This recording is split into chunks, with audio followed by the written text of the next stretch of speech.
읽어주는 수녀. 책 읽어주는 수사. 참 따뜻한 이야기. 수도원 책방.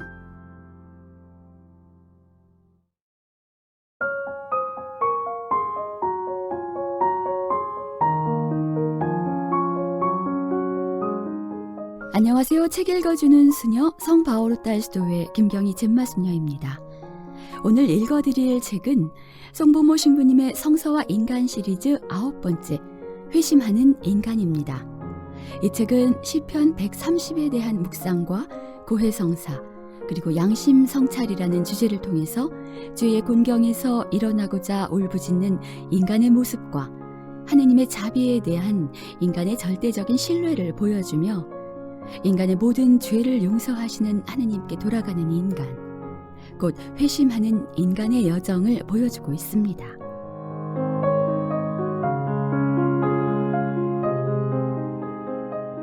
회심하는 인간 첫 번째.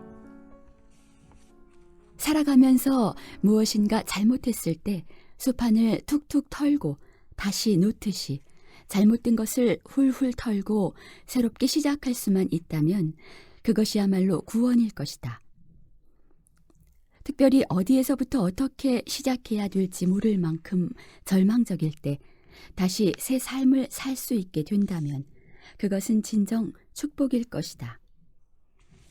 인간은 자신 안에 생명의 원천이 없기에 늘 죄를 짓고 넘어진다. 하지만 아침이면 새롭게 피어나는 꽃처럼 다시 힘있게 일어날 수 있는 것은 돌아갈 곳이 있기 때문이다. 모든 것을 새롭게 만드시는 주님께서 우리를 기다리고 계시기 때문이다. 주께서는 말씀하신다. 보아라, 내가 모든 것을 새롭게 만든다. 하느님께 돌아가는 인간, 곧 회심하는 인간의 모습을 성서 여기저기에서 볼 수 있지만 여기에서는 특히 시편 130을 두고 생각해 보겠다.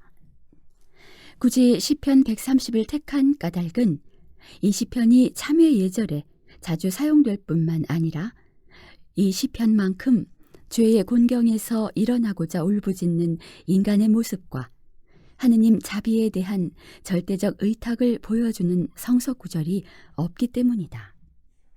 시편 130은 통곡의 시편이다.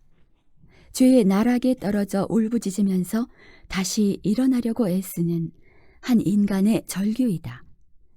이 시의 주인공은 지은 죄 때문에 마음 아파 울부짖고 있지만 그의 기도 초점은 자기 죄가 아니다. 그는 자기가 어떤 죄를 지었는지 상술하지 않는다. 그는 알고 있다. 자신이 살아있는 한 주님 앞에서 죄를 끊임없이 지을 것임을. 그러니 어찌 지은 죄에다 초점을 맞추랴. 정말 중요한 것은 넘어질 때마다 절망하지 아니하고 일어나서 생명의 하느님께 울부짖으며 돌아가는 것이다. 이는 예수께서 공생활을 시작하시면서 처음으로 선포하신 회개하고 복음을 믿어라 라고 하신 말씀과도 일치한다. 놀랍게도 예수께서는 죄를 회개하고 복음을 믿어라고 말씀하시지 않고 회개하고 복음을 믿어라고 말씀하신다. 죄라는 단어가 빠진 것이다. 예수의 시선은 우리가 지은 죄에 있지 아니하고 넘어진 인간이 다시 일어나야 한다는 데 있다. 제자들에게 7번씩 77번이라도 용서하라고 가르치신 예수는 인생이 무엇인지 잘 알고 계시다. 인간은 누구든 아담 이래 줄곧 죄를 지어왔으며 또 그렇게 죄를 지을 것이라는 것을, 잃어버린 자를 찾아 세상에 오신 예수의 바람은 우리가 천사같이 되어 한 점 티나 허물도 없이 순진무구하게 사는 것이 아니다. 그분은 우리가 최선을 다해 살며 넘어질 때마다 다시 일어나 당신께 돌아오기를 바라신다.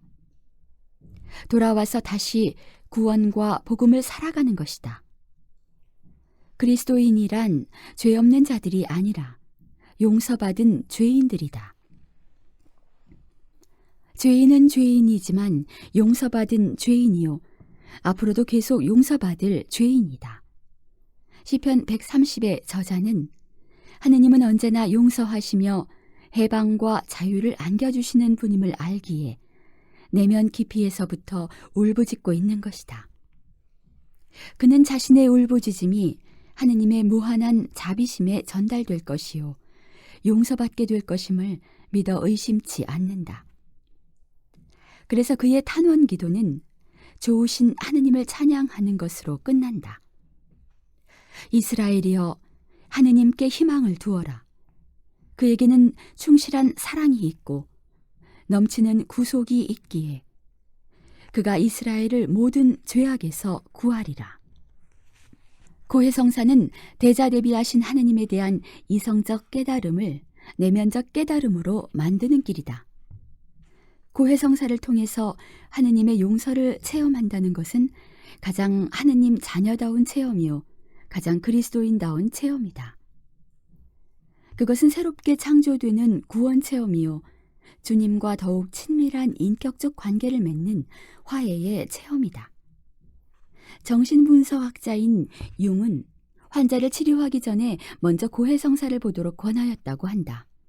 그는 고해성사가 단순한 심리치료와 달리 하느님과 화해하는 성사요, 치유성사라고 믿었기에 환자가 고해성사의 은총을 통하여 죄를 용서받고 죄의 뿌리와 상처에서 치유되기를 권했던 것이다.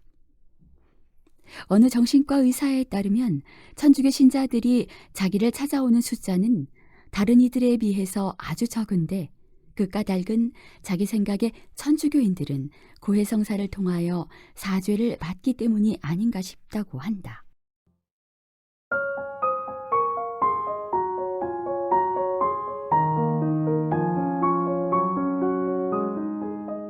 회심하는 인간 두 번째.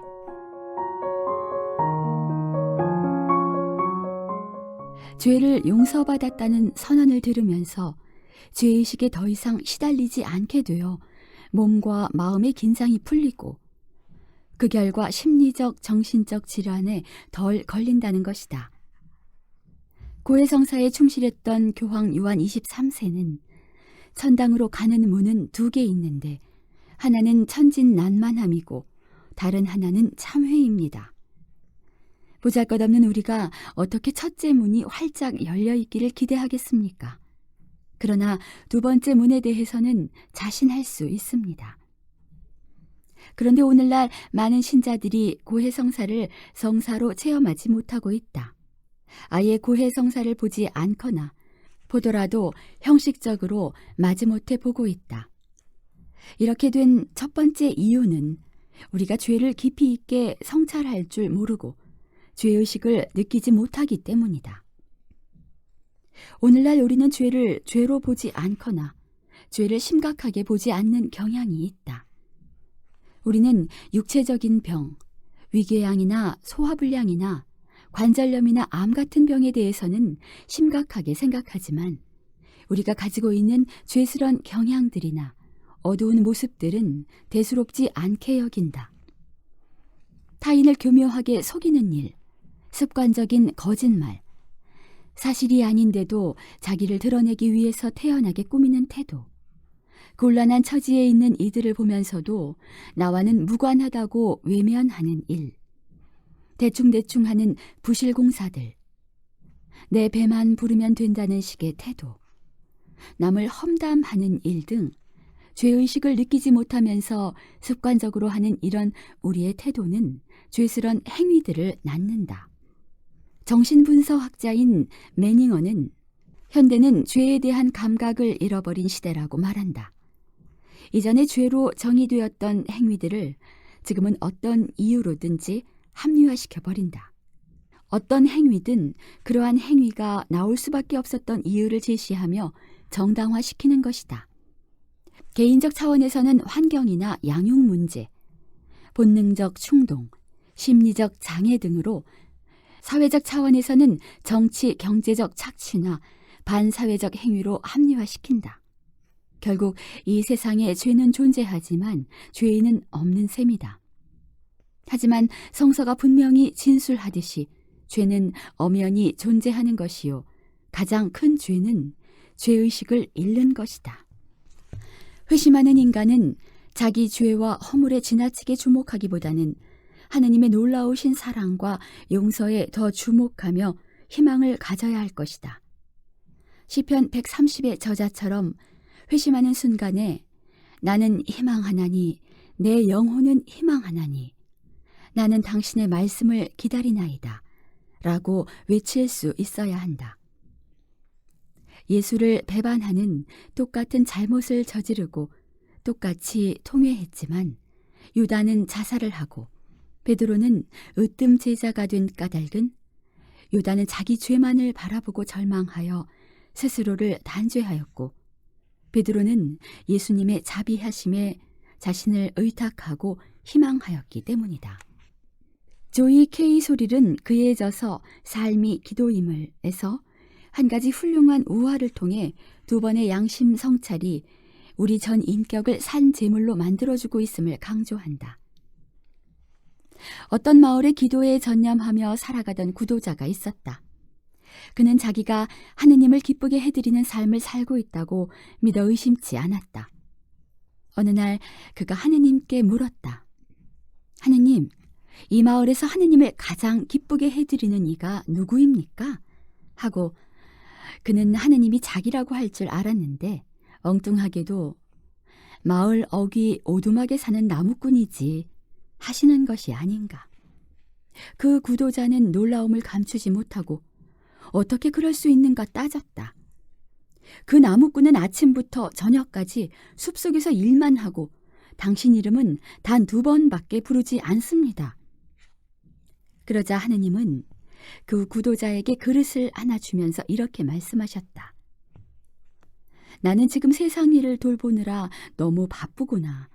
내가 일을 마칠 때까지 이 그릇에 기름을 가득 채워 한 방울도 흘리지 말고 마을을 한 바퀴 돌아오너라. 그런 다음 왜 그 나무꾼이 나를 가장 기쁘게 하는지 말해주마. 그 구도자는 하느님이 자기에게 시킨 일을 잘 하려고 온갖 애를 썼다.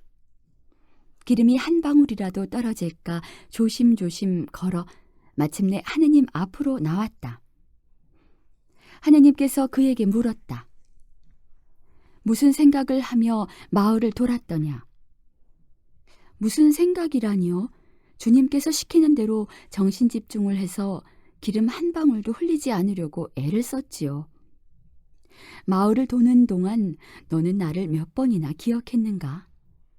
그러자 구도자는 즉시 용서를 청하였다. 저는 주님이 제게 명하신 일에 몰두하느라 주님을 한 번도 기억하지 못했습니다. 하느님이 대답하였다. 그것 봐라. 마을 어귀 오두막집의 나무꾼은 내가 그에게 맡긴 일을 하느라 하루 종일 분주하다. 하지만 그렇게 바쁜 가운데에서도 하루에 2번은 나를 기억한단다. 그런데 너는 늘 내 이름을 부른다고 했지만 기름 그릇을 들고 마을을 도는 동안 한 번도 나를 기억하지 못했구나. 하루에 2번 주님의 이름을 부른다는 것은 양심 성찰을 가리킨다. 양심 성찰을 하는 사람은 2번밖에 하느님 이름을 기억하지 않지만 하느님 정신으로 하루 종일 활동하는 사람, 활동 중에 관상을 살아가는 사람이다. 만사에서 하느님을 보고 하느님 안에서 만사를 보는 사람이다. 이러한 사람은 지금 이 순간의 성스러움을 누리면서 일상 속에서 하느님을 발견하고 평범한 것에서 하느님의 현존을 살아가는 사람이다.